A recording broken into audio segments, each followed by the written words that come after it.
besarnya. Tapi beberapa spesifik memang mohon maaf belum bisa dispesifikkan karena ada kan nanti memberikan kepada pemerintahan baru mengenai bagaimana nanti format kabinetnya, siapa yang akan in charge untuk program apa.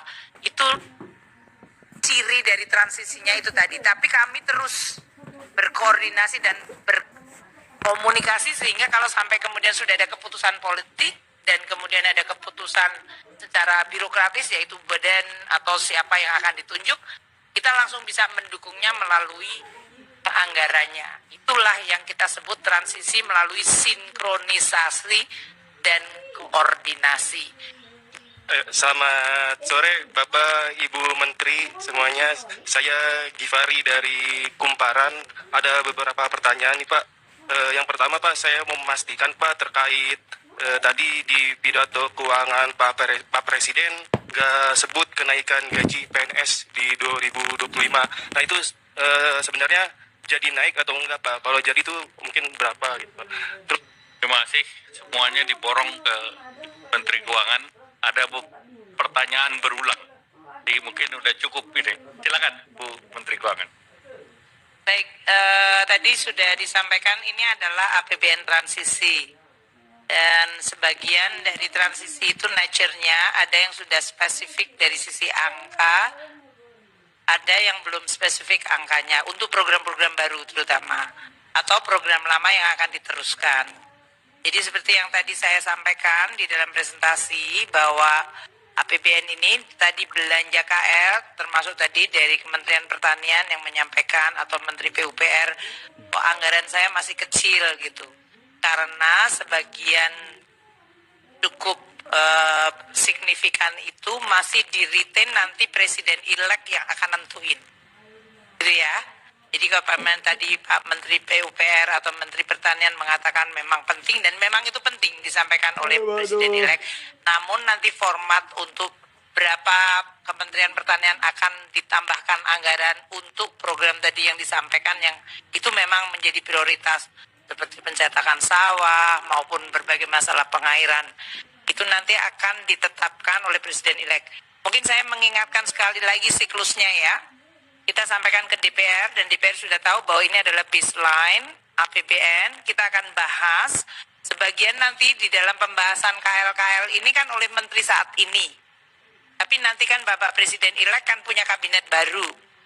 Dan oleh karena itu saya akan sampaikan pembahasan dengan DPR yang nanti sampai dengan akhir September akan mengetok APBN-nya, menyetujui, tapi kemudian Presiden baru dengan kabinet baru akan kemudian melihat program itu. Dan dipa-dipanya mungkin akan disampaikan termasuk apakah ada dipa yang memang akan spesifik dipindahkan tadi dari belanjanya pemerintah pusat yang ada di non-KL ke katakanlah Menteri Pertanian, Menteri PUPR, atau Menteri Kesehatan, atau Menteri Pendidikan. Jadi saya mohon teman-teman wartawan untuk postur APBN ini menggambarkan amplop besarnya. Sri Mulyani Indrawati memastikan gaji aparatur sipil negara atau ASN dan aparat TNI Polri naik, sementara untuk pensiunan dipastikan naik. Dalam konferensi pers APBN kita yang digelar Selasa lalu, Menteri Keuangan Sri Mulyani Indrawati menyebut saat ini pemerintah tengah merampungkan peraturan pemerintah atau PP terkait kenaikan gaji ASN, aparat TNI Polri, pensiunan, tunjangan, veteran, dan PPPK. Meski aturan masih digodok, namun Menteri Keuangan memastikan gaji yang telah dinaikkan tetap dibayarkan komplit untuk 12 bulan. Kendati demikian, kenaikan itu hanya untuk gaji pokok. Untuk besaran tunjangan termasuk tunjangan kinerja disesuaikan dengan aturan di masing-masing instansi. Tetap dibayarkan, kenaikannya sesuai dengan yang disampaikan Bapak Presiden untuk ASN TNI Polri dan untuk pensiunan PP-nya sedang diselesaikan, ini sedang ngebut nih. Jadi kita sekarang sedang ngejar-ngejar. Tapi jangan khawatir, tetap kita itu APBN kita untuk 2025 itu sudah kita desain untuk siap apabila itu dilakukan. Ya, tetapi keputusannya sesuai dengan komitmen Prabowo itu diserahkan kepada Presiden. Kapannya atau berapanya dan sebagainya itu nanti Pak Prabowo yang akan merancang. Bisakah kita menerima pensiun yang diberikan 70 juta itu apa namanya, Bu Neni? Kalau pensiun tunjangan hari tua, bisa nggak tunjangan hari tua dapatnya 500 juta sampai dengan 1 miliar? Kemudian saya teringat dengan firman Tuhan, innama amruhu idza aroda say'an ayyakulalahu kun fayakun. Allah sudah berfirman kun fayakun, kalau itu jadi maka jadilah. Kemudian kawan saya, ya Pak Zudan, saya pasrah aja kun fayakun, kalau saatnya dapat 1 miliar, dapat 1 miliar. Enggak juga begitu, saya bilang. Salam sejahtera untuk kita semuanya. Om Swastiastu, Namo Buddhaya, Salam, salam sehat, salam bahagia, salam kebajikan.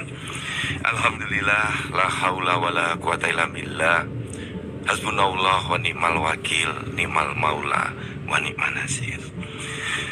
Yang sama-sama kita hormati senior saya, mentor saya, Bapak Dr. Insinyur Agung Mulyana, Sekjen PWRI. Titip salam hormat untuk Pak Prapto Hadi, Ketua PWRI, dan seluruh rekan-rekan dari PWRI yang hadir. Ini para senior kita, mentor kita. Kalau nggak ada beliau-beliau semua yang senior, nggak akan ada kita yang muda-muda ini. Jadi tepuk tangan untuk beliau semua. Rekan-rekan dari BRI, Bu Sinta dan teman-teman semuanya, terima kasih kehadirannya untuk terus berkolaborasi bersama BKN, seluruh tamu-tamu dari Menpan, Andri, rekan-rekan seluruh Indonesia yang hadir. Wabil khusus di sini ada Pak Waka, Bu Sestama, Bu Neni dari Korpri, Pak Ojak. Mari kita pekikkan dulu salam Korpri. Kalau saya sebut Korpri, sambut dengan kata maju terus. Salam Korpri itu Korpri maju terus. Korpri. Sekali lagi yang keras, Korpri. Terima kasih Bu Neni dan teman-teman Korpri semuanya. Saya memberikan apresiasi yang tinggi untuk acara hari ini. Tadi Pak Agung sudah menyampaikan banyak. Kami dukung semua Pak Agung untuk perubahan undang-undang pensiun, undang-undang lansia, kemudian sekolah lansia. Korpri dan BKN mendukung penuh karena kita sadar semua anggota Korpri yang sehat pada masanya akan pensiun. Karena kalau nggak sehat bisa berhenti di tengah jalan. Pensiun dipercepat. Ya. Nah, kita berdoa kita semuanya sehat walafiat sehingga semua pensiun semua dan sejahtera bahagia sampai umur 100 tahun semuanya. Amin. Saya selalu berdoa, selalu bermimpi besar, dan teman-teman saya ajak juga selalu bermimpi besar. Usianya panjang, manfaatnya panjang. Kita berdoa panjang umur karena bisa berbuat lebih banyak kalau masih hidup. Dan kita harus meniru kepada orang-orang besar yang sudah meninggal dunia pun masih memberi manfaat.